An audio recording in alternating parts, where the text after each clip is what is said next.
Hello everyone, today we are going to learn how to get free spins in FireKirin account. First of all, make sure that you are connected to your internet. After that, find and open FireKirin application on your device.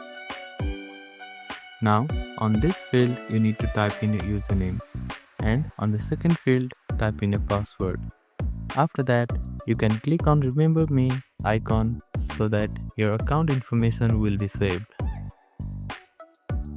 If you have forgotten a password, click on Forget link and follow the instructions to reset it. Now tap on Login button.